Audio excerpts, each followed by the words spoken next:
ဘယင်မလုံးချင်သူတေမိကုမာရအကြောင်းတရားဒေသနာတော်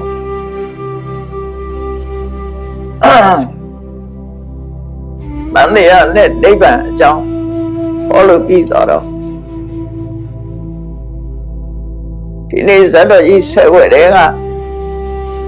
ပထမဆုံးမူကပက္ခကိုမူကပက္ခဆက်ညမပြေမှာတော့ဧမိယဇတ်လို့လည်းသိကြတယ်အဲဒီဇတ်ကိုပိုင်းပြီးတော့နေစာပြီးတော့ဟောပြီဒီဇတ်မှာမတ္တဝေရတွေများစွာရှိတယ်လောကမှာလူဘဝမှာကြုံတွေ့ရတဲ့အခြေအနေတွေဘဝနဲ့နှိစက်တဲ့ဖြစ်ပျက်တွေအကြောင်းကိုသိရှိနားလည်ဖို့အတွက်ရှင်ဘရင်မလုံးချင်သူတေမိယကုမာရ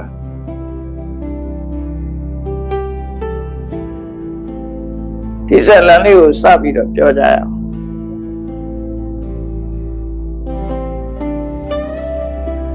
ကာတိတိုင်းဒီကနေ့လည်းကာတိလို့ပဲခေါ်ပါတယ်အိန္ဒိယနိုင်ငံသူတို့အတန်တွဲနဲ့ကြတော့ကာရှိလို့ခေါ်တယ်ဒီနေ့လည်းရှိတာပဲကာတိတိုင်းဆိုနော်အဲ့ဒီကာတိတိုင်းပါရဏတိပြည်ကာတိဘုရင်ကထိနန်းအုပ်ချုပ်မင်းလုပ်ပြီးတော့နေတယ်အိန္ဒိယခေါ်မဲ့ဆိုရင်မဟာရာဇာလို့ခေါ်တယ်မဟာရာဇာဆိုပြီးအခုပါရဏတိမဟာရာဇာအခုလည်းရှိတာပဲသူတို့ရှိအင်္ဂလိပ်လက်ထက်ကဒေသအသီးသီးမှာသူနေရာနဲ့သူအုပ်စိုးတာဗမာပြည်လိုပေါ့အင်းဝါဒတမင်းအသာဝရိယတမင်းဒီလိုခွဲပြီးတော့အုပ်စိုးတယ်လို့ပဲ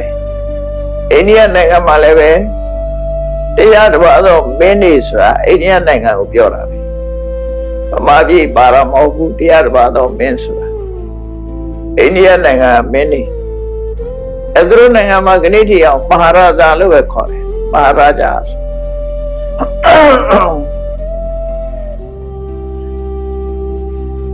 အဲဒီကာတိတိုင်းကကာတိဘုရင်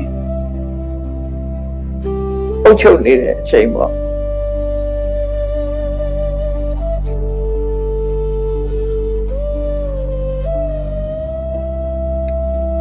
အဲဒီကာတိဘုရင်ရဲ့စန္ဒာတေဝီဆိုတဲ့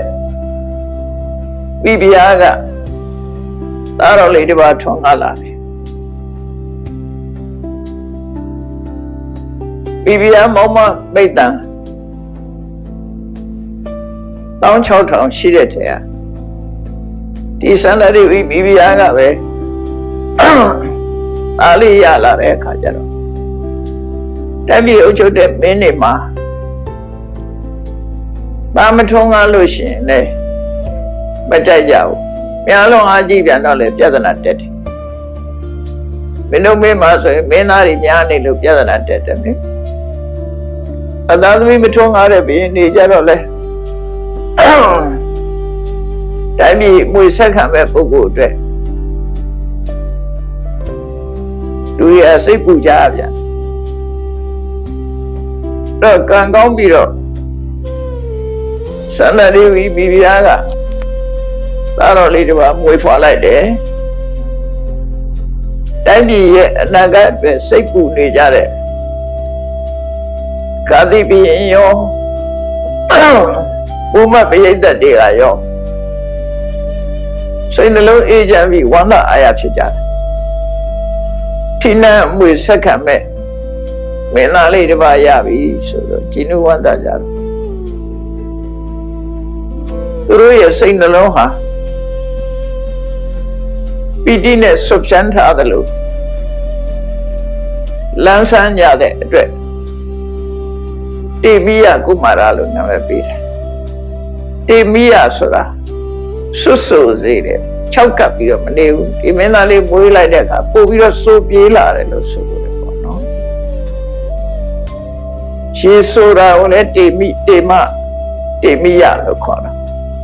အဲ့ဒါကြောင့်မို့လို့နှလုံးသားတွေဟာ 6 ကပ်မနေပဲနဲ့စိုးပြေမှုကိုဖြစ်စေတတ်သောကြောင့်ဒီမင်းသားလေးကိုတေမိယကုမာရလို့နာမည်ပေးတာမွေးတာအကောင်းပါပဲကျန်ရင်ကလက္ခဏာနဲ့ပြည့်စုံတဲ့မင်းသားလေးမွေးတာဆိုတော့တတိုင်းလုံးတပြည်လုံးဝါမျက်ဝါသာဖြစ်ကြတယ်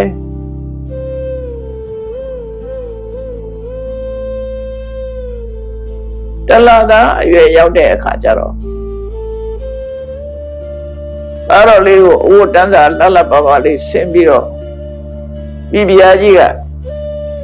ဘုရင်စံမြန်နဲ့နန်းတော်ကိုသွားပြီးဒီသားလေးကိုဘုရင်စီပို့တာတလသားဆိုတော့ဘုရင်ချီဖို့ရအတွက်ပို့လိုက်တာနော်အဲ့ဒီမှာဘုရင်ကချီပွေ့ပြီးတော့ထားတဲ့အချိန်မှာတိုင်းပြည်ကိစ္စစီမံစရာတခုပေါ်လာတယ်ဘုရင်တမန်တော်တွေကရှားစောသား4 ယောက်ကိုခေါ်လာတယ်ရှားစောသား4 ယောက်ပြမှုကျူးလွန်တဲ့ရာဇောသား4 ယောက်ဘာတွေကျူးလွန်ပါတယ်လို့ဆိုဘုရင်ကြီးရှင်တန်တော်တင်တဲ့အခါဘုရင်ရဲ့အဆုံးဖြတ်ကိုလာခံကြအဲ့ဒီမှာရှားစောသား4 ယောက်ကိုဘုရင်ကအသီးသီးသူတို့ပြမှုအလိုက်အမိန့်ချတယ်အေးဒီပထမလူတယောက်ကိုတော့ဆူရှိတဲ့ကြိမ်လုံးနဲ့ချက်1000ရိုက်ပြစ်ဒဏ်ပေးတာကြိမ်ဒဏ်ပေးတယ်ဆိုတာဒီကနေ့ခေတ်မှာတောင်မှပဲအင်ဒိုနီးရှားတို့မလေးရှားတို့စင်ကာပူတို့မှာရှိသေးတယ်ဒီနေ့ထိနော်ကြိမ်ဒဏ်ပေးတယ်ကိုရီးယားတွေကလည်းရှိဝင်ရတယ်အဲ့ဒီမှာဒီမှာဆူကကြည်ဒီကြိမ်လုံးကအဲ့ဒီဘုရင်လေးလက်ထက်ကဆူးရှိသောကြိမ်လုံးဆိုတော့ဘယ်လောက်နာလိုက်မလဲစဉ်းစားကြည့်ပေါ့နော်ကြိမ်ကဆူးပါရလားသို့မဟုတ်ကြိမ်တို့ကိုဆူးလေးတွေတတ်ထားတဲ့ကြိမ်လုံးဖြစ်အချွန်လေးတွေတတ်ထားတဲ့ကြိမ်လုံးဆူးရှိသောကြိမ်လုံးဖြင့်အချက်1000ရိုက်ဖို့အမိန့်ချတယ်နောက်ဒုတိယရာဇောသားကိုတော့တန်ချေချင်းခတ်ပြီးထောင်ထဲသွင်းထားလိုက်ဒီလိုမိန့်ချတာတတိယရာဇောသားကြတော့သူ့ကိုယ်လုံးလှမ်းနဲ့ထိုးဖို့အမိန့်ချတယ်စတုတ္ထရာဇောသားတော့ကားစဉ်တင်ထားဖို့အမိန့်ချလိုက်တယ်အဲ့တော့သူတို့ပြစ်မှုအားလျော်စွာဘုရင်ကချက်ချင်းစီရင်ချက်ချလိုက်တာရာဇောသား4 ယောက်အဲ့လိုစီရင်ချက်ချတဲ့အားကိုကြားရတော့ဒီမင်းသားလေးကစကားမပြတ်တတ်ပေမဲ့သူကဒါလေးကြားလိုက်တော့သူကအတော်ကိုစိတ်ထဲမှာကြောက်ရွံ့တုန်လှုပ်သွားတယ်ကြောက်ရွံ့တုန်လှုပ်သွားပြီးတော့ငါအဖေဟာကြမဲ့အလုပ်တွေလုပ်နေပါလားဆိုပြီးတော့သူကအတော်ကိုကြောက်ရွံ့တုန်လှုပ်သွားတယ်အဲ့ဒီရာဇောသားတွေကိုပြစ်မှုတွေချနေတယ်ကြတော့အဲ့ဒါနဲ့စိတ်ထဲမှာအလုံးတုန်လှုပ်ခြောက်ခြားပြီးတော့ဒီစိတ်ကအတော်ဆွဲလန်းသွားတယ်မင်းသားလေးမှာနောက်နေ့ရက်ကျတော့မင်းသားလေးကိုထီးပြူအောက်ကသူ့အိယာလေးပေါ်မှာတိတ်ထားပြီးပေါ်ထီးပြူတွေပို့ထားကြတယ်ပေါ့အဲ့ဒီလိုတိတ်ထားတဲ့အချိန်လေးမှာနိုးလာတဲ့အခါမျက်လုံးဖွင့်ကြည့်အပေါ်ထီးပြူတို့ခန္ဓာကြည့်ကြတဲ့အိယာမြတ်စွာဘုရားကအိမ်ကိုမြင်ရတဲ့အခါမှာသူစိတ်ထဲမှာမပြောဘူးဒီထီးပြူတို့နန်းဆန်နေတဲ့အသွင်ပြည့်နေဒါတွေကိုကြည့်တဲ့အခါမှာသူစိတ်ထဲမှာသူမပြောဘူးငါဘာလို့ဒီလိုဓမြအိမ်ဘယ်ဘွားအများငါဓမြအိမ်ကိုရောက်လာတာပါလဲစောရခေဟိဘယ်နန်းတော်ကိုဒီဓမြကြီးအိမ်ငါဘာလို့ဒီရောက်လာတာပါလဲဒါတဝေကညာဆိုတာဆက်ဆံမှုကတော့ရှိတယ်သူက ဒီလူဆိုးကောင်းဆောင်ကြီးအိမ်ကိုငါဘယ်လိုလုပ်ပြီးဘယ်ဘဝရောက်လာတာတော့လို့တွေးလိုက်တဲ့အခါမှာစာတိတ်တရဉာဏ်ရသွားတယ်လူဆိုတာတခါတလေကြရင်ဟိုချက်ချင်းကြီးသိတာမဟုတ်ပဲနဲ့အဲ့လိုဆက်ဆက်ပြီးတွေးအင်းကနေပြီးတော့ဘဝဟောင်းကိုပြန်သိသွားတယ်အဲ့ဒါကိုစာတိတ်တရဉာဏ်လို့ခေါ်တယ်စာတိဆိုတာဖြစ်ခဲ့တဲ့ဘဝကိုတရပြန်လေအောင်မေးတဲ့ဉာဏ်ပြန်လေအောင်မေးတယ်အဲ့ဒီဉာဏ်ကပေါ်လာခဲ့တယ်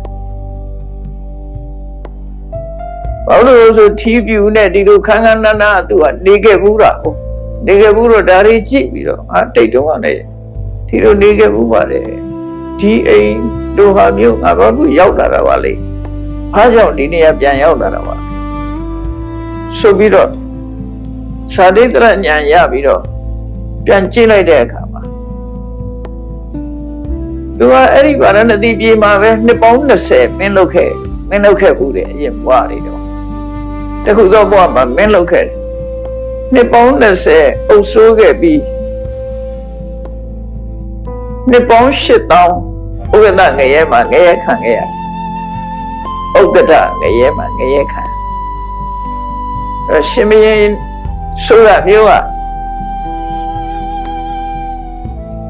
တမှုဖြတ်မှုနဲ့ဒီတံပေးရတာတွေလုပ်နေရတာဆိုတော့အပြစ်မကင်းဘူးပေါ့နော်အဲ့လိုရာဇဝတ်သားတွေကိုပစ္စည်းဥစ္စာသိမ်းတာတို့တတ်တာဖြတ်တာတို့ခြေပြက်လက်ပြက်ဖြတ်တာတို့ဒီလိုရာဇဝတ်ပြစ်မှုအလိုက်စီမံချက်ချတာတွေဆိုတော့သူ့ကြောင့်မို့လို့လူတွေတရားရလည်းမနေဘူးပေါ့တပည့်အုပ်ချုပ်တဲ့မင်းဆိုတော့တရားသဖြင့်အုပ်ချုပ်တဲ့မင်းသာလင်ကောင်းရသူတွေရောက်တယ်အဲ့လိုတတ်ချင်းဖြတ်ချင်းနဲ့အုပ်ဆိုးတဲ့မင်းမျိုးဆိုရင်ကတော့ရဲကြနိုင်တာသူလို့တဲ့လူတွေကလည်းကောင်းတဲ့လုပ်မှာမဟုတ်ဘူးစကြဝဠာမင်းတို့လို့ငါးပါးသီလနဲ့အုပ်ချုပ်တဲ့ဘုရင်မျိုးလူဆိုးသခိုးအမတမတဲတဲ့ခေတ်မျိုးမှာဘုရင်လုပ်တဲ့ပုဂ္ဂိုလ်တွေကတော့ကောင်းသူတိကိုရောက်တယ်စကြဝဠာမင်းခေတ်ဆိုလူတွေကလည်းကောင်းတယ်ဘုရင်ကလည်းကောင်းဥပဒေတွေများများမရှိဘူးငါမျိုးတဲ့ပဲသူများတဲ့မတတ်ကြနဲ့တရားဥစ္စာမတရားမယူကြနဲ့သူတော်ဘာသာမယာမပြစ်မှားကြနဲ့လဲလီပြားပြီးမပြောကြနဲ့သိရဲ့မတော့ကြနဲ့လို့ဒီငါးမျိုးပဲလဲပြီးတော့သတိပေးပြီးအုပ်ချုပ်တာတရားသဖြင့်အုပ်ချုပ်တာဆဲတဲ့လူတွေကိုထောက်ပံ့တယ်တိုင်းပြည်အတွင်းမှာမတရားမှုတွေမဖြစ်အောင်ထိမ့်သိမ်းပေးတယ်အဲ့လိုနီးတွေနဲ့အုပ်ချုပ်တဲ့ဘုရင်တွေကတော့ကောင်းသူတိကိုရောက်တယ်အဲ့လိုမဟုတ်ဘဲနဲ့ရာဇဝတ်သားတွေနဲ့ပြစ်မှုတွေကိုခုလိုစီမံချက်တွေချတယ်ချိန်တန်ချတယ်လမ်းနဲ့ထိုးတယ်ကားစဉ်တင်တယ်ခေါင်းဖြတ်သတ်စေလို့မိတ်ပေးတယ်အဲ့လိုပြစ်ဒဏ်တွေချတဲ့ဘုရင်ဘဝမှာဒီကာတိတိုင်းမှာပဲဒီဗာရဏသီပြည်မှာပဲလွန်ခဲ့တဲ့ဘဝတွေတုန်းကနှစ်ပေါင်း20သူကဘုရင်လုပ်ခဲ့တယ်အဲ့ဒါကောင်းတဲ့သွားပေါ်တယ်ပြန်သတိရတာအဲ့ဒီကနေဆက်တွေးလိုက်တဲ့ကဘုရင်လုပ်ပြီးတေတော့ဘယ်အောင်တုံးဆိုတာငရဲကြီးရှစ်တက်တာကဥဒ္ဒရငရဲမှာသွားပြီးတော့အနှစ်8000နဲ့ငရဲခံရတယ်ဒီပြစ်မှုတွေကိုပြန်ခံရတယ်အဲ့ဒါလို့ဘဝခရီးဖြတ်တန်းခဲ့တဲ့သူကြောက်ရွံ့နဲ့သူမဖြစ်ချင်တဲ့ဒီလူဆိုးသခိုးရဲ့အိမ်ကိုသူဘယ်လိုလုပ်ပြီးရောက်လာတာတော့ဆိုပြီးတွေးတောပြီးတော့စိတ်ထဲမှာအမှန်တမ်းထိကြိုက်တယ်အဲ့ဒါတွေတွေးပြီးတော့စိတ်ကိုကြောက်သွားတယ်သူကဘယ်နည်းနဲ့ငါလွတ်မြောက်အောင်လုပ်ရပါမလဲအကြံထုတ်နေတာတလားသားပဲရှိသေးတာအဲ့ဒီချိန်စိတ်ထဲမှာသူစိတ်ထဲမှာအဲ့လိုဖြစ်အဲ့လိုစိတ်ထဲကကြံတွေးနေတဲ့အခါမှာသူ့ကိုမိုးထားတဲ့ထီးပြူမှာစောင်းတဲ့နတ်သမီးအဲ့ဒီထ ထီပြူဆောင်နတ်သမီးကနေပြီးတော့သူကမဆလမကံဘဝတွေမှာအမေတော်ခဲ့ဘူးတယ်အမေတော်ခဲ့ဘူးတယ်ဆိုတော့တန်ရောစဉ်ရှိတယ်ပေါ့နော်ဒီမင်းသားလေးကမျက်နှာပြက်ပြီးတော့စိတ်နှလုံးညှိုးနွမ်းနေတာကိုသိတယ်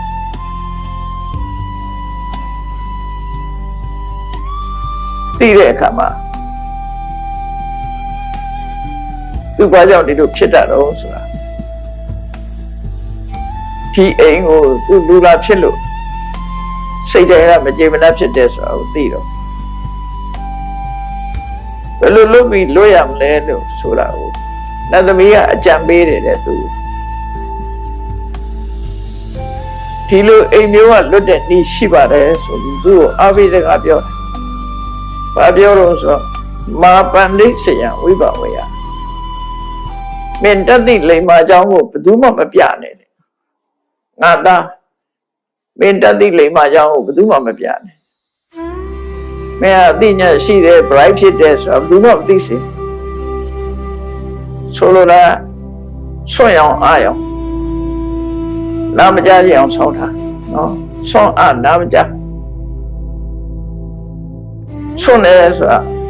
အသွားလာမသွားနိုင်မလားနိုင်မတန်ဆွမ်းပေါ့အားတယ်ဆိုတာတကယ်ပဲပြောနိုင်တယ်နာမကြတာတော့ပဋိဒလို့ခေါ်တယ်အတမကြတာအဲ့ဒီဆွမ်းအားနာမကြရအောင်ဆောင်းနေလိုက်မာပန္နိစ္စယဝိဘဝယမင်းတတိလိမ္မာတဲ့အနေထားမျိုးကိုဘယ်သူမှမပြနဲ့ဘာလဲကောဘဝသဗ္ဗပါဏိန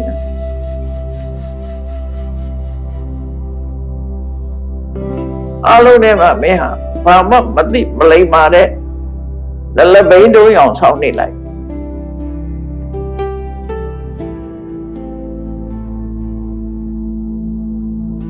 ပဗိတံစနောတဘောစနောတဘောတံစနောဩစိနာတုငါသားအဲ့လိုနေပဲဆိုရင်မင်းကိုကြက်တည်းမရှိတဲ့လူဆောင်းအနာမကြမင်္ဂလာမရှိဘူးဆိုပြီးတော့မင်းကိုတော့ကိုမောင်းထုတ်ကြလိုက်မယ်စွန့်ပစ်ကြလိုက်မယ်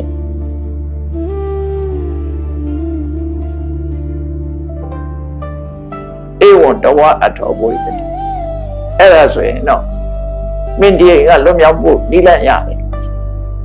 အနန္တမီးကအကြံပေးလိုက်တာမင်းဒီကနေလွတ်မြောက်ခြင်းတော့မင်း bright ဖြစ်တာတွေကိုမသိစေနဲ့အဲ့တော့ဆွမ်းကြအောင်အားကြအောင်နာမကြအောင်ဆောင်းနေအဲ့ဒါကလို့ဆိုတော့ဒီကလေးလေးကနတ်သမီးကအကြံပေးတာကိုသူဝမ်းမြောက်ဝမ်းသာကျိုးဆိုလိုက်တယ်ကရောမိတိတံဝဆနံယမံဘနတိတိဝတိနတ်သမီးနတ်သမီးပြောတဲ့အတိုင်းလိုက်နာပါမယ်အထကာမဟိမေအမဘယ်တော့ဟာကျွန်တော်ရဲ့အကျိုးစီးပွားကိုလိုလားသူဖြစ်ပါတယ်ဟိတကာမတိတိဝတိရှင်နတ်သမီးဟာကျွန်ုပ်ရဲ့အကျိုးစီးပွားကိုလိုလားသူပဲဖြစ်ပါတယ်သူပြောတဲ့အတိုင်းလိုက်နာပါမယ်လို့အဋိဋ္ဌံလိုက်တယ်အဲ့ဒီချိန်မှာဒီကလေးငယ်လေးကဘလို့အဋိဋ္ဌံလိုက်တော့ဆိုဒီနေ့ကနေစပြီးတော့မတန်ဆွမ်းတဲ့ပုဂ္ဂိုလ်လိုနေမယ်ခြေလက်တွေမလှုပ်ဘူးမတန်ဆွမ်းတဲ့ပုဂ္ဂိုလ်လိုနေဆွမ်းအားနေတဲ့ပုဂ္ဂိုလ်လို့နေတဲ့ပုဂ္ဂိုလ်လို့နေမယ်နာမကြရအောင်ဆောင်းနေမယ်ဒီ၃ချက်ကိုအဋိဋ္ဌံလိုက်တယ်သူဟာဘယ်တော့မှဒီတန်ဆွမ်းတဲ့ပုဂ္ဂိုလ်ဆိုတာမဖြစ်စေရဘူးမသိစေရဘူးသူတန်ဆွမ်းတယ်ဆိုတာမသိစေရဘူးသူနားကြတယ်ဆိုတာမသိစေရဘူးသူစကားပြောတတ်တယ်ဆိုတာလည်းမသိစေရအလုံးဝစီဘိတ်ကျင့်တာပေါ့နော်ဝစီဘိတ်တွေမကဘူးဆိုကိုလည်းလှုပ်ရှားမှုရောပါရောအကုန်လုံး ချော့အနာမကြဖြည့်ခြင်းကိုကျင့်လိုက်တာဒိဋ္ဌံပြီးတော့သူကတနေ့သားအရွယ်မှာပဲအဲ့ဒီချိန်မှာလာအရွယ်လောက်ကစပြီးတော့သူဒီတိုင်းနေလိုက်တာ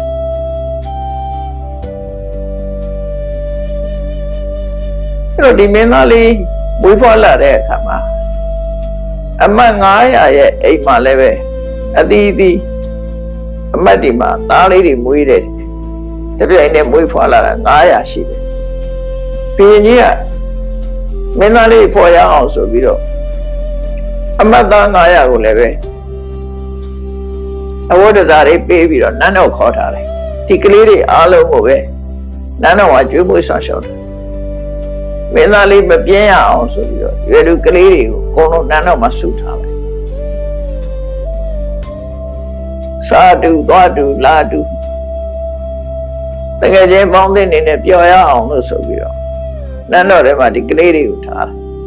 လူဒိန်းနေနဲ့အထိန်တော်တွေနဲ့မပြင်းရအောင်အဲ့လိုစီမံပေးထားတယ်ပေါ့နော်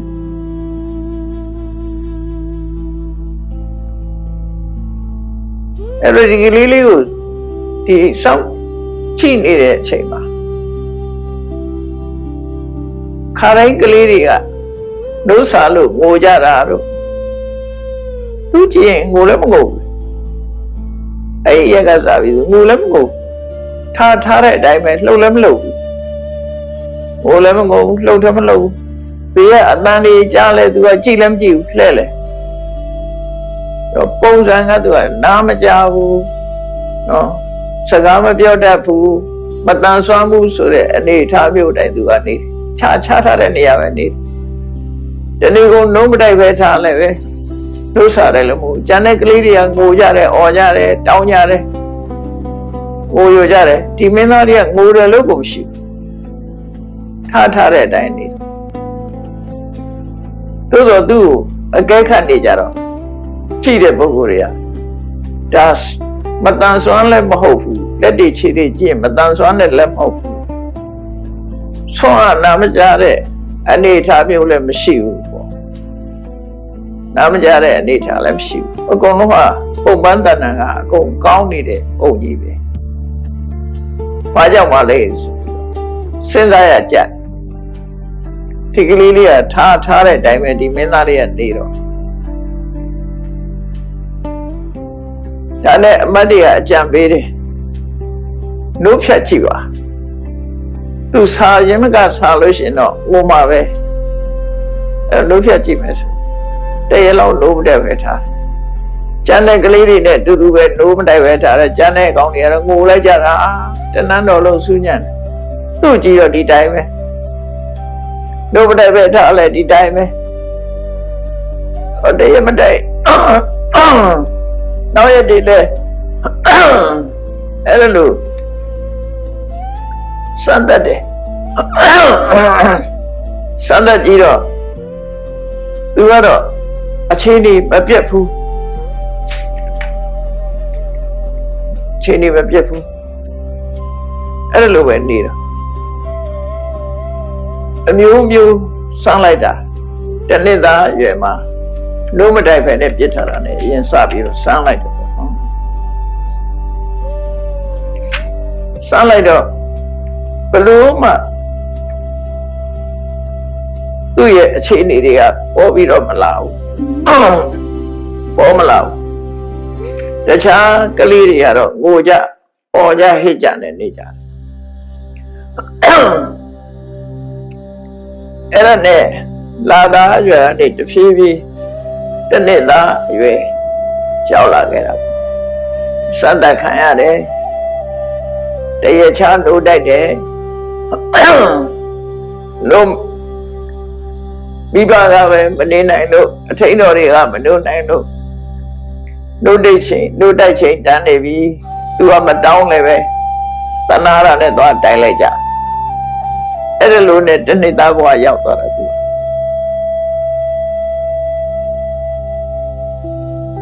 တနေ့သားဘဝရောက်ပြီးတော့အမတ်တွေနဲ့တခါစီဝေးကြတယ်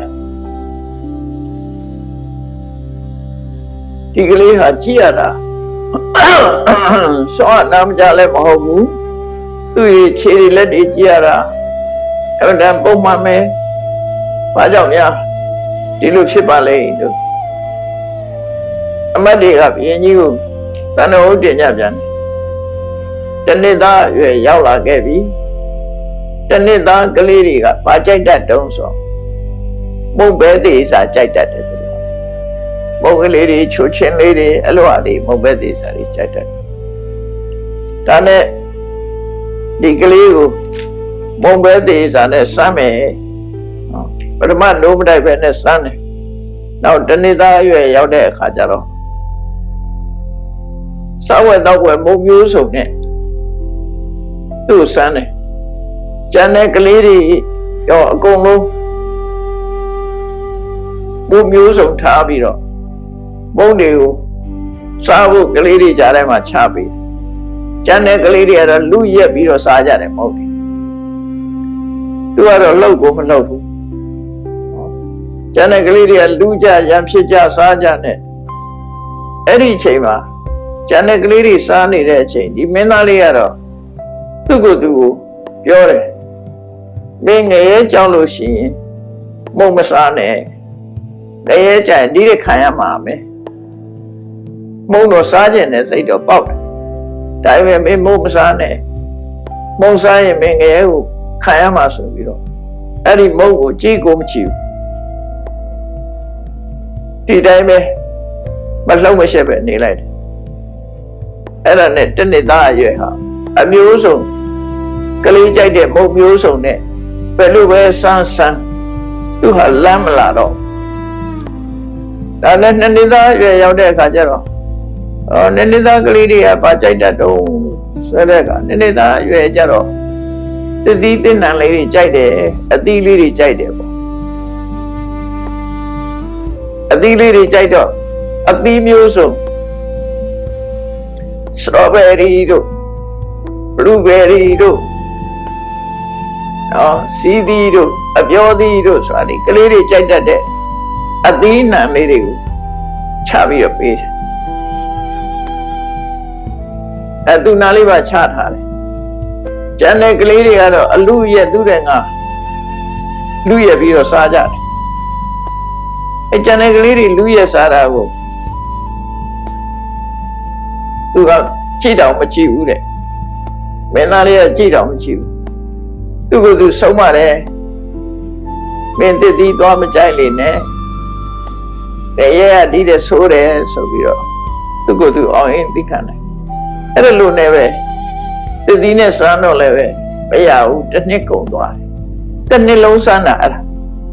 တရေမှထူးမလားအဲ့ဒါလိုနဲ့သူက3နှစ်သားအရွယ်ရောက်လာ3နှစ်သားအရွယ်ရောက်လာတဲ့အခါကျတော့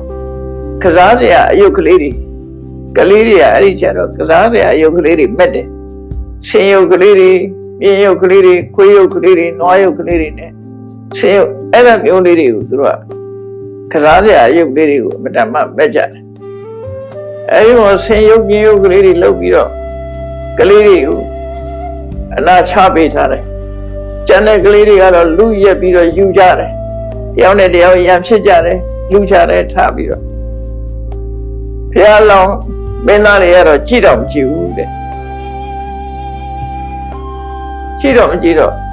တလိလုံးမဲ့အယုတ်မျိုးစုံနဲ့စမ်းတော့လည်းပဲသူဟာဒီတိုင်းပဲမတုံမလို့ပဲဖြစ်နေတယ်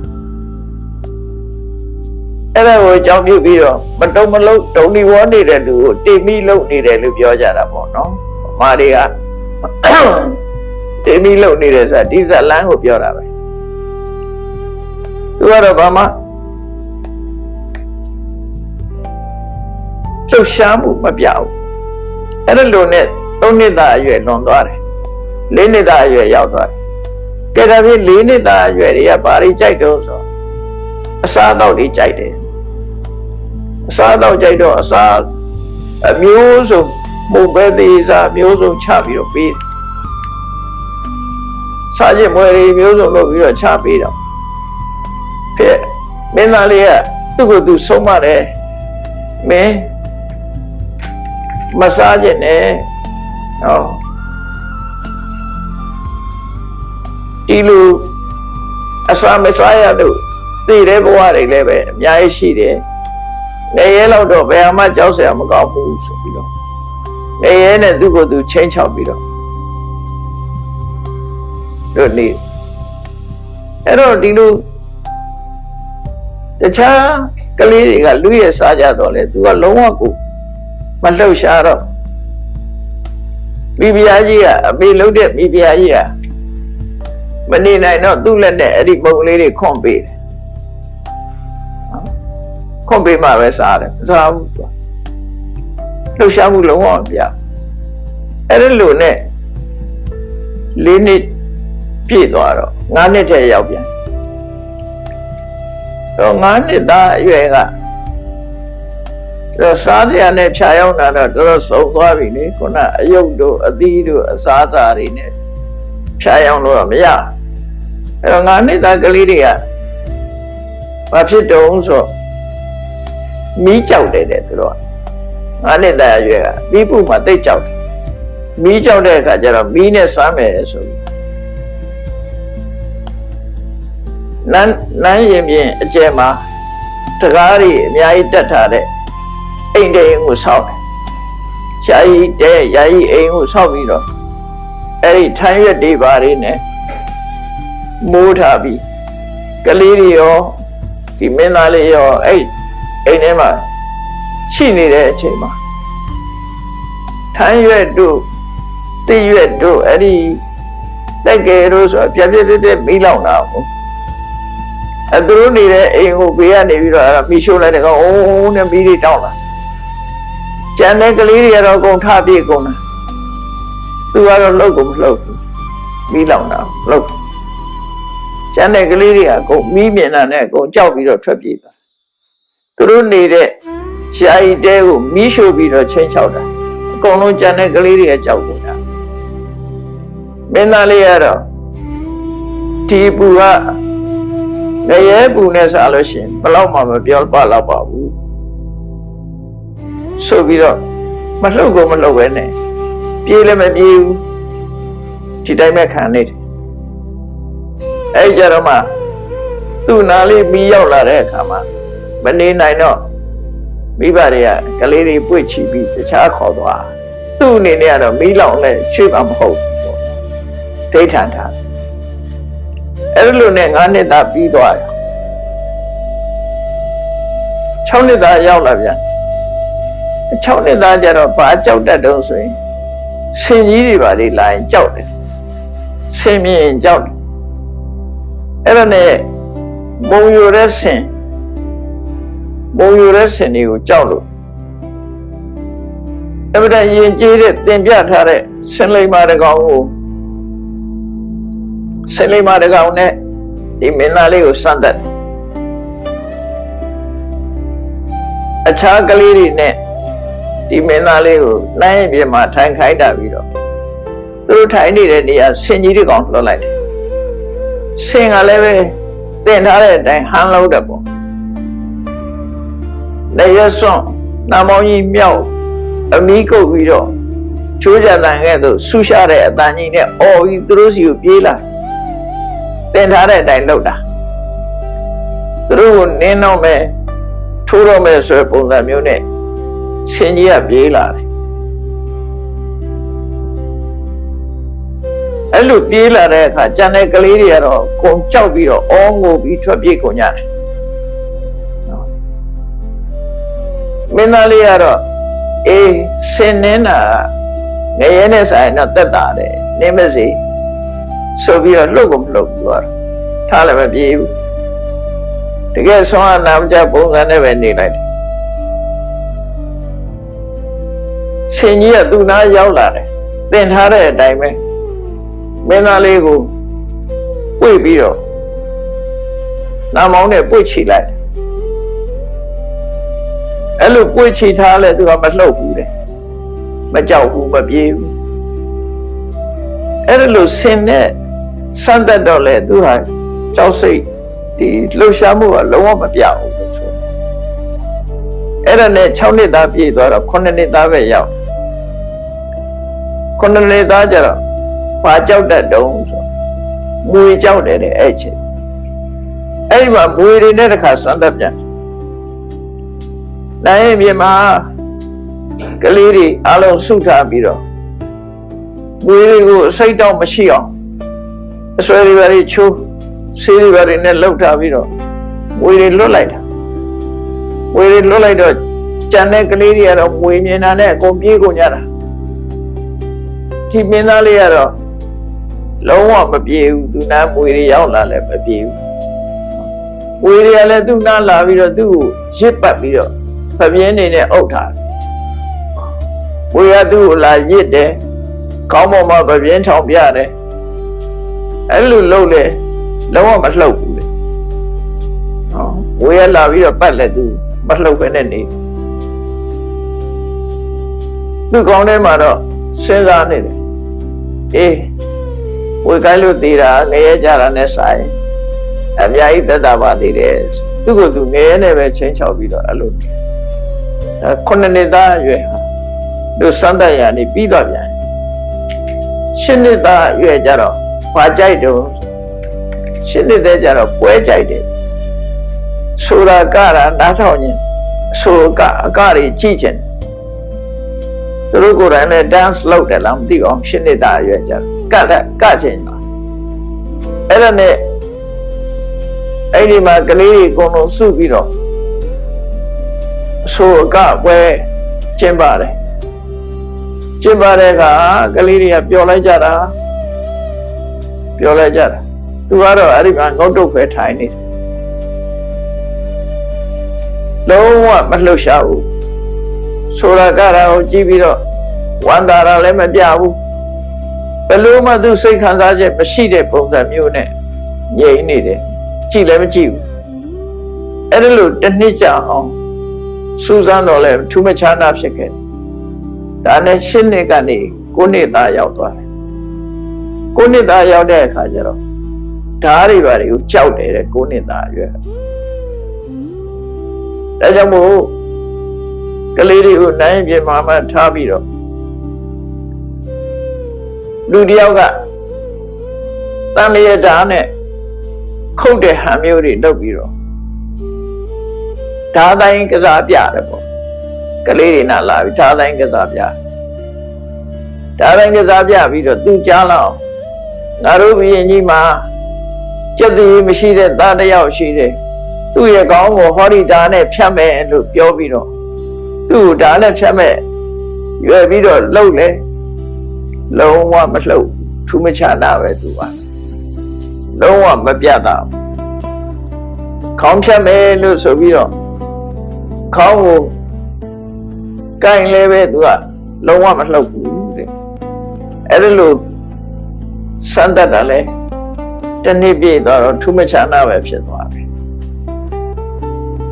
အဲ့ဒီ9နှစ်ရွယ်လွန်မြောက်လို့ဆယ်နှစ်သားအရွယ်ရောက်ပြန်တဲ့အခါကျတော့ဘာနဲ့စူးစမ်းနေအောင်ဆိုတကယ်နာမကြတာဟုတ်သလားလို့ဆိုအဲ့ရခင်ဘေးကနေကာထားပြီးပေါက်နေဖောက်ပြီးတော့အဲ့ဒီအဲ့ရအောက်မှာခေသင်းမှုတ်တဲ့လူတွေကိုထည့်ထားတာရှုပ်တရဲ့ပေါ့အတန်နဲ့ကြောက်သွားမလားလို့လှုပ်ကြည့်လှုပ်မလားလို့အတန်နဲ့ပုံတိတ်ပုံခူတဲ့မှုတ်တဲ့လူတွေကိုဖွက်ထားပြီးတော့ရှုပ်တရဲ့ထပြီးတပြိုင်နဲ့မှုတ်လိုက်ကြခူတဲ့ထားမှုတ်လိုက်တယ်ဘယ်လိုပဲမှုတ်ဘေးကနေချောင်းကြည့်ကြတယ်ခူတဲ့နေမှုတ်တော့ကြောက်ပြီးတော့များပြုလုပ်ပြတာများဖြစ်လာမလားဆိုထူးမခြားနာပဲသူကကြောက်တဲ့အမှုရလည်းမပြဘူးလှုပ်ရှားတဲ့အမှုရလည်းမပြဘူးတကယ်ဆွမ်းအားနာမကြပဲအဲ့ဒီပုံစံမပြတ်ဖက်နေတယ်အဲ့ဒီလိုနဲ့ကြောက်တာလန့်တာလှုပ်တာရှားတာတခုမှမတွေ့ရတော့စနစ်သားမှာဒါနဲ့စမ်းတာလည်းပဲမအောင်မြင်ကြဘူးဘလို့မှထူးခြားမလာဘူး17နှစ်အရွယ်ရောက်တဲ့အခါမှကျတော့အသေးလေးမှာထိတ်သွားတဲ့အတန်ကြီးတွေနဲ့စီတန်ကြီးနဲ့ပမတန်ကြီးတွေနဲ့တီးတာပေါ့နော်ခု ခုခေတ်ကအကြီးတွေပို့ဆိုးသေးတယ်ဒိန်းဒိန်းနဲ့နေတော့အဲ့ဒါမျိုးတွေနဲ့ကြောက်လန့်သွားမလားလို့တီးပြီးတော့စမ်းသပ်ပြန်တော့လည်းပဲ17နှစ်သားမှလည်းပဲဘလို့မှတစ်နှစ်လုံးစမ်းသပ်ဘလို့မှမအောင်မြင်ခဲ့ဘူးတဲ့အဲ့ဒါနဲ့12နှစ်အရွယ်ရောက်လာတဲ့အခါကျတော့အလင်းရောက်နေစမ်းတယ်အဲ့ကလေးတွေဟာဒီအမှောင်ထဲမှာထားကြည့်မယ်ရုပ်တရက်မိထွန်းမယ်သူ့ကိုအမှောင်ထဲထားချကြည့်လိုက်တယ်တယောက်တည်းအမှောင်ထဲထားပြီးဘေးကသားချောင်းကြည့်တယ်အမှောင်ထဲထားချထားလိုက်တယ်ရုပ်တရက်ပြက်ခနဲ့ဆိုမိတွေထွန်းလိုက်တယ်မှောင်ထဲဒီတော့ကလက်ချေရဘလို့နေတယ်အခုလင်းထိုးလိုက်တဲ့ကဒီလက်ချေတွေပြောင်းမလားဆိုတာကြည့်တာမောင်လုံးကချထားတဲ့အတိုင်းပဲမီးလင်းတဲ့အချိန်မှလည်းပဲလက်တီချေတွေကဒီတိုင်းပဲနေလုံးဝပြောင်းလဲမရှိဘူးအဲ့တော့အမောင်ကြီးချပြီးတပြိုင်နက်အလင်းရောက်လုပ်ပြီးတော့ပြောင်းတော့လည်းပဲသူဟာလှုပ်ရှားထားတဲ့အခြေအနေတစ်ခုမှရှာမတွေ့ရဘူးအဲ့ဒီစံတန်နေနဲ့လည်းမအောင်မြင်ဘူးမအောင်မြင်တော့73နှစ်သားရောက်လာ73နှစ်သားရောက်လာတဲ့အခါကျတော့ဘာလုပ်လဲဆို73နှစ်သားကျတော့တင်းလဲဆိုတာ ਨੇ အချိုးရည်တွေတကားရိုးလိုဟာမျိုးတွေပေါ့ပါဠိတန်တင်းလဲဆိုတာအဲ့ဒီတင်းလဲနဲ့သူ့ကိုစမ်းတယ်သူ့တကူလုံးကိုတင်းလဲတွေတုပ်ပြီးတဲ့အခါကျတော့ရှင်နေပြားတဲ့နေရာမှာတိတ်ထားတယ်မင်းသားလေးကိုတင်းလဲတွေတုပ်ပြီးတော့ရင်အုံအောင်လုပ်တာပေါ့နော်ရှင်အောင်လုပ်တော့ရင်တွေကအကုန်ဝိုင်းအောင်ပြီးတော့တင်းလဲပေါ်မှာလာပြီးတော့နာကြတော့သူ့လည်းကြိုက်ခံရတာပေါ့အဲ့လိုနေလဲသူကလှုပ်မှုတဲ့ရင်ကောင်းတွေတမဲမဲနဲ့တရေဒီလိုလှုပ်နေတော့လည်းပဲလုံးဝလှုပ်ရှားခြင်းမရှိဘူးအဲ့ဒါတစ်နှစ်လုံးစုံစံတတ်တာထူးခြားမှုမတွေ့ရပြန်ဒါနဲ့14နှစ်အရွယ်ရောက်လာတယ်14နှစ်အရွယ်ရောက်လာတဲ့အခါကျတော့လူငယ်ဆိုတာ14နှစ်ဆိုတော့လူပြိုပေါက်လေးရွယ်ရောက်လာတယ်အဲ့ဒီရွယ်မျိုးဆိုတာအတန့်ကြိုက်လာတယ်နော်လူပြိုလုံးချင်တဲ့အရွယ်လေးရောက်လာတန်တန်ပြတ်ပြတ်နေခြင်းလာတယ်သူအဲ့လိုတန်တန်ပြတ်ပြတ်နေခြင်းပြီဆိုမှသူ့ကိုရေချိုးမပေးဘူးနော်ဘာမှဖိလိမ့်ပြင်ဆင်ပေးတာမဟုတ်ဘူးချင်းကြီးချင်းအစားပြီးတော့သူ့ကိုတဲ့ပေးတာမဟုတ်တော့ထားတဲ့နေရာမှာပဲသူချင်းကြီးစွန်းနေချင်းငယ်စွန်းနေအဲ့လိုရစ်ပတ်ပေးနေအောင်ထားပြတယ်ဘယ်သူမှဒါတွေကိုသုတ်တင်မပေးဘူးသူ့ကိုယ်ထွက်တဲ့ချင်းကြီးချင်းငယ်တွေနဲ့ရစ်ပတ်ပေးပြီးနေတယ်အဲ့ဒီမှာရင်တုံးနဲ့ဖြစ်နေတယ်သို့တော့လုံးမပေးဘူးဆိုတဲ့အခါမှာသူကဒီတိုင်းပဲနေတယ်ဆွမ်းနာပြပုံစံနဲ့ပဲသိခံပြီးတော့အဲ့လိုနေလိုက်တာဒါတခဏလည်းမဟုတ်ဘူးတစ်နှစ်လုံးအဲ့ဒီလိုဖြစ်နေပြီးစမ်းတတ်တယ်ပေါ့နော်အဲ့ဒါသူ့ရဲ့လှုပ်ရှားမှုမရှိဘူးဆိုတော့မှရှေးမိုးချိုးတုတ်တဲ့ပေးကြတယ်အဲ့လိုညစ်ပေတဲ့နေရာတွေမှာထားခိုင်းပြီးတော့ဒီလိုနေတာပေါ့နော်အဲ့လိုနေလဲသူကလှုပ်ရှားမှုပြောင်းလဲမှုဘာမှမရှိဘူးတဲ့ဒါနဲ့15နှစ်အရွယ်ရောက်လာ15နှစ်အရွယ်ရောက်လာတော့သူမိကြီးကဲနဲ့အမှန်တမ်းပူပြင်းတဲ့မိကြီးကဲတွေနဲ့စမ်းတတ်တယ်သူအိတ်တဲ့ညောင်ဆောင်အောင်မှာမီအိုကင်းတွေထည့်ပြီးတော့ထားတယ်အဲ့ဒီမီအိုကင်းက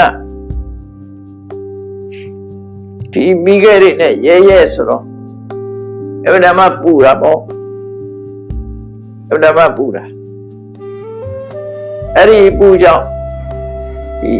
မိလောင်မှုတွေဘာတွေထွက်ကုန်မိလောင်မှုတွေဘာတွေထားလာတယ်အဲ့လိုမီးပူနဲ့ကပ်ပြီးတော့ဒီလိုနှိမ့်ဆက်ညှဉ်းပန်းတယ်လို့စမ်းတတ်တဲ့အခါမှာ ငရဲမိဘူးဟာတိတဲ့ပို့ပူတယ်ဒါကဘလောက်မှမပြောပါတော့ဘူးသူ့ကိုယ်သူသတိပေးပြီးတော့မယ်မလှုပ်နဲ့သိခံနေဆိုပြီးတော့ငရဲမိဘူးနဲ့စားလို့ရှိရင်ဒါမပြောပါတော့ဘူးဆိုပြီးသူ့ကိုယ်သူပဲအန်ကျိတ်ဆုံးမပြီးတော့မလှုပ်ရှားပဲနေလိုက်တာသူ့ဒိဋ္ဌံထားတဲ့အတိုင်းတစ်နှစ်ပြည့်သွားပြန်တယ်အဲ့ဒါနဲ့16နှစ်သားအရွယ်ရောက်လာ16နှစ်သားအရွယ်ရောက်တဲ့ဆိုတော့လူပြိုပေါင်းဖြစ်သွားပြီပေါ့နော်အရွယ်ရောက်သွားပြီအဲ့ဒီလို16နှစ်အရွယ်မျိုးဆိုတာစိတ်လှုပ်ရှားတဲ့အရွယ်မျိုးဖြစ်လာပြီပေါ့စိတ်လှုပ်ရှားတဲ့အရွယ်မျိုးဖြစ်တယ်တဘာဝကစိတ်လှုပ်ရှားတော့အဲ့တော့သူများစိတ်ဝင်စားမလားလို့နန်းတော်သူတွေကအမတန်မှလှပတဲ့နန်းတွင်းကကလေးမလေးတွေကရှိတဲ့မလေးတွေကိုခေါ်ပြီးတော့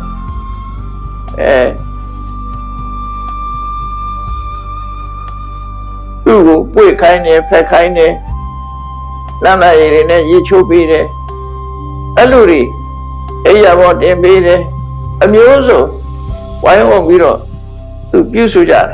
သူပျော်အောင်လို့ဆိုပြီးတော့အမျိုးစုံပြုစုပေးကြတယ်ဘယ်လိုပဲပြုစုအဲ့ဒီအမျိုးသမီးငယ်လေးတွေကိုသူကလုံးဝကိုကြည့်ကိုမကြည့်ရုံနဲ့မဟုတ်ဘူးဒီအမျိုးသမီးတွေငါရဲ့ခန္ဓာကိုယ်ရဲ့အတွေ့ကိုမရပါစေနဲ့လို့အဋိဋ္ဌံပြီးတော့နေလိုက်သေးတယ်အဋိဋ္ဌံပြီးတော့သူ့ရဲ့အသက်ရှူတာကိုအောင့်ထားလိုက်သေးတယ်အဲ့ဒီကျတော့သူခန္ဓာကိုယ်ကတောင့်တင်းလာ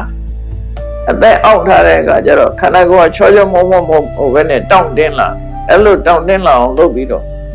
သူဟာ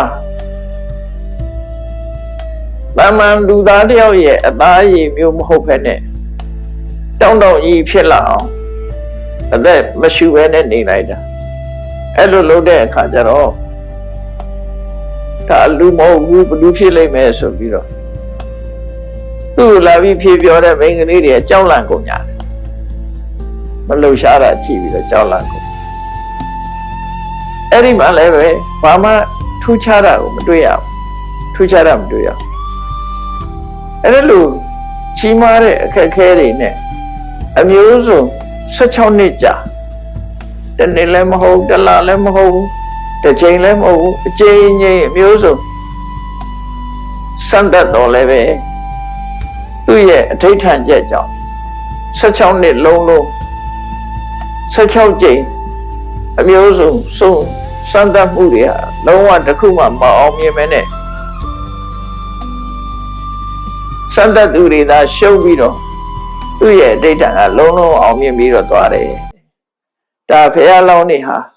အဋိဋ္ဌံပြီဆိုရင်မဖြစ်အောင်လုပ်နေလုပ်ထားရှိတာသူတို့ရဲ့အဋိဋ္ဌာဏပါရမီပဲဖြစ်တယ်ဒီလိုလုပ်ဖို့ဆိုတာလေအမှန်တမ်းခဲရင်မှစိတ်သက်ဘလောက်ကြန့်ခိုင်နေဆိုတာစဉ်းစားကြည့်ပေါ့နော်ဒီမင်းရဲ့ဘဝမှာသူအတိတ်ဘဝတွေကိုသိပြီးတော့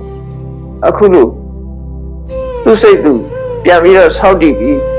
ဒီနန်းတော်ကထွက်ဖို့ဒီလမ်းကိုရှာကြံတဲ့အနေနဲ့အခုလို့ဆွမ်းအားနာမကြရအောင်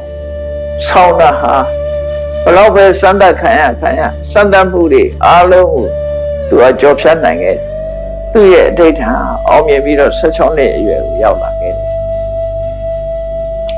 တရားချစ်ခင်သူတို့ရှင်ပြိဿပေါင်းတို့ဘယင်မလုံးချင်လို့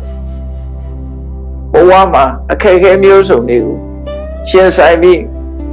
မိအဋိဋ္ဌံတဲ့အတိုင်းအောင်မြင်အောင်ပြုလုပ်ခဲ့တဲ့တေမိယကုမာရဟာသူ့ရဲ့ဘဝဟာ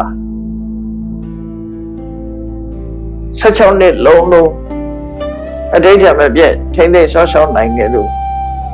သူ့ရဲ့အောင်မြင်မှုတွေဟာဘယ်လိုဖြစ်လာမလဲဆိုတာနောက်ရက်ဒီမှာဆက်ပြီးတော့နားထောင်ကြည့်ကြရမှာဖြစ်တယ်။တရားချက်ကင်သူတော်ရှင်ပြိဿပေါင်းတို့မိဖြစ်ချင်တဲ့အရာတစ်ခုကိုစိတ်ဓာတ်ကြံ့ခိုင်တဲ့ဘုရားလောင်းတွေအဋိဋ္ဌံပြီးတော့မဖြစ်အောင်လုပ်လေလုပ်ထားရှိတယ်ဆိုတာ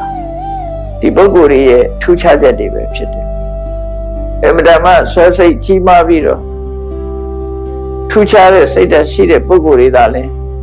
ဖရာဖြစ်နိုင်တယ်။တာမန်ပုဂ္ဂိုလ်တွေစိတ်ဓာတ်ပြောညံ့တဲ့ပုဂ္ဂိုလ်တွေဟာဖရာဖြစ်ကိုရောက်နိုင်တာမဟုတ်ဘူးဆိုတာသိရှိပြီးတော့မိမိတို့စိတ်ဓာတ်တွေလည်းကောင်းတဲ့ဘက်မှာအဋ္ဌာပြုပြီးတော့စိတ်ဓာတ်တွေကြံ့ခိုင်မှုအတွက်ကြိုးစားအားထုတ်ကြရမှာဖြစ်တယ်လို့ကိုယ်စီမှတ်သားပြီးကြိုးစားအားထုတ်နိုင်ကြပါစေကုန်သတည်း